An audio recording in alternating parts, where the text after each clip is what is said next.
for Anastasio. It's Friday evening, August 16th, 2024.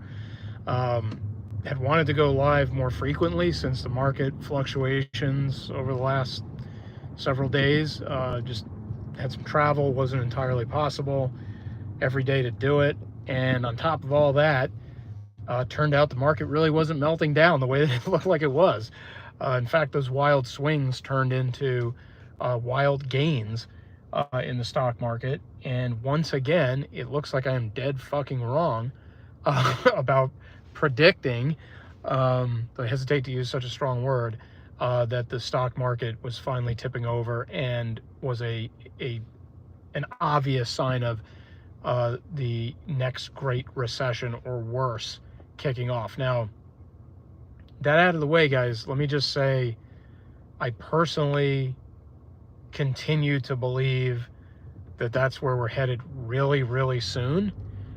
I think I looked at 1, 2, and 5 August, those 3 frenetic down days in the markets to kick this month off, as that canary in the coal mine finally giving up the ghost. And again, it turned out that was not the case. The market really has rallied and done some pretty epic things to the upside since then. So here we are. So much for timing or predicting the market. So I continue to dispose myself that way, guys. I still look at this as something that that any day now is going to happen. Any day now, meaning, it will be part of this election cycle. It will be something that we're talking about here soon enough. Next couple of months, kind of a thing. There's just so much macro pressure building up across the system that's not just seen, but it's unseen. This is something I've made a point of in other videos and posts across different platforms, is that if you guys remember 2008, if you lived through that, if you were paying attention to that, if you were a working adult who was getting hammered financially during that time frame, you remember that what eventually surfaced as a primary or leading cause of the massive meltdown. I'm not talking about just like the housing market, but I'm talking about the systemic crisis level risk that reared its ugly head eventually. It didn't happen on day one, but it came out over time, were these sort of derivative investments, these derivative bets that had been placed by institutions that nobody was really tracking. It wasn't even mentioned. It wasn't even downplayed.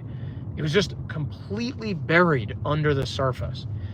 And I think we tend to forget that because it wasn't obvious. It just kind of came out when all the, when the explosion went off and all the collateral damage was being assessed. It was like, oh, it was these financial weapons of mass destruction, credit default swaps and collateralized mortgage obligations. And oh, by the way, AAA rated loans aren't actually AAA. I mean, who knew this stuff when this was going on? It wasn't even that it wasn't obvious.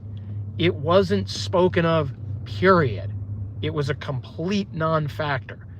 So to me, when I look at the situation going on now and I see data swinging both ways, there's good economic data, there's bad economic data, we're going to cut rates, we're not going to cut rates.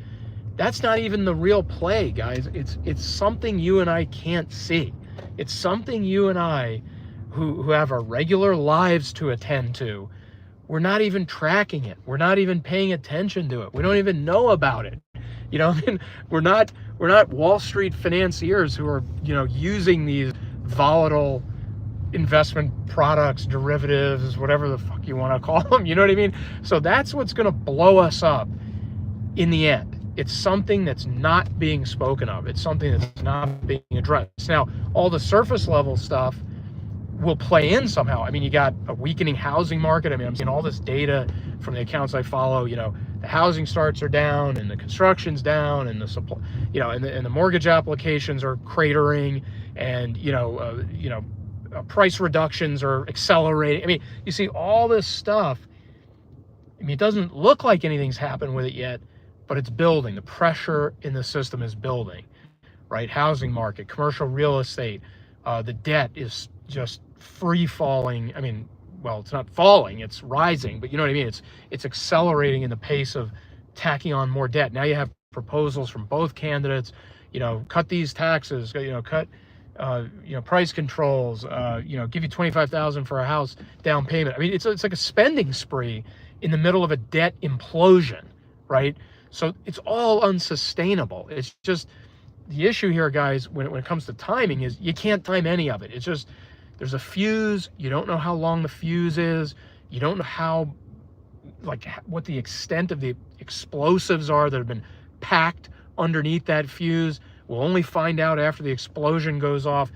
So I'm saying all that, guys, not to influence anybody's thinking. I mean, I'll say it again and again and again. I am dead fucking wrong on every prediction I pretty much have made on this channel. I mean, I haven't gotten anything right about macroeconomic happenings, okay? So let me be very explicit about that. I'm just saying that, guys, because I'm just saying all the stuff I'm saying about, oh, what's my channel about? Yeah, the channel is about finance, economics, investing, real estate, me ranting about the government, the economy, stuff like that. So hopefully stick around. So yeah, it's a really good question about the streaming goal. That's come up as well, and everybody seems to be concerned about my well-being, so I appreciate that, guys, as well as the well-being of the motorists around me. So I think, the issue here, guys, is I'm disposing myself towards this cataclysmic event that is yet to happen, and I'm just documenting what happens, right? So you guys have to come to your own conclusions. What do you think? What do you think is going to happen from your viewpoint, and how are you going to position yourself for that? One thing that has unfurled positively over these last several months, and it hit a new high today, record high today, is gold. I bought some gold bars in September 2023, literally like a week or two before the Hamas attack on Israel, like late September 2023. Bought some gold bars, and I mean, it has just skyrocketed since then. I mean, it hit 2,500 plus today. I think that's going to turn out to be a good play. 20 years from now, pretty much expecting those gold bars to be worth 5 digits. Of course, the inflation will have ravaged the economy and so forth. I mean, it's only going to be so much purchasing power from that sale of gold that'll eventually happen. But the point is, those are the types of things I'm doing, guys. Took up a little position in Bitcoin. I've talked about that. Got the gold bars. That has responded very positively. I've got some stocks that are paying dividends. They actually have done reasonably well in this environment. And I expect to, continue to milk that, maybe add to those positions. I'm looking at doing the income factory approach. If you guys don't know what the income factory is, look up Stephen Bavaria on Seeking Alpha. Stephen Bavaria talks about the income factory approach, high yield, boring type of investments that aggregately perform at or slightly better than, let's say, a dividend portfolio for stocks, but it just doesn't swing wildly as much, and so basically you have a situation where you're doing high yield kinds of investments, but you don't have the wild fluctuations that you get like with stocks in like a 2008 type market or something like that.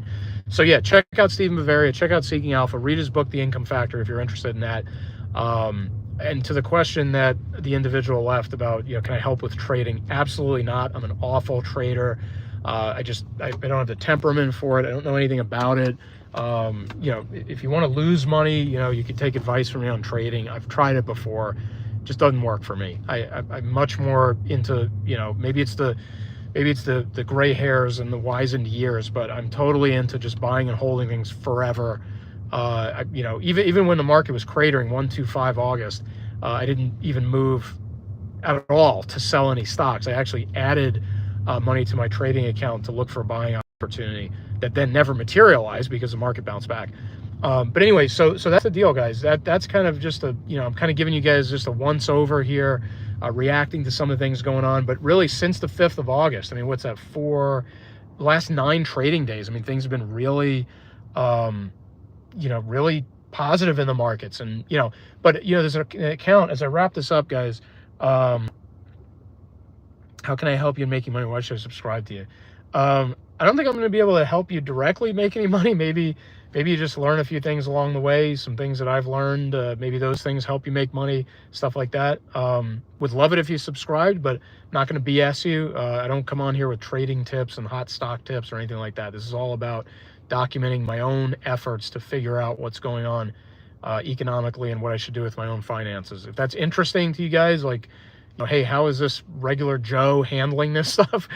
Then you probably will enjoy the channel. Otherwise, you probably won't. I'm just being totally honest with you guys. Now, there's an account I found on Twitter, guys, that I'm really enamored with.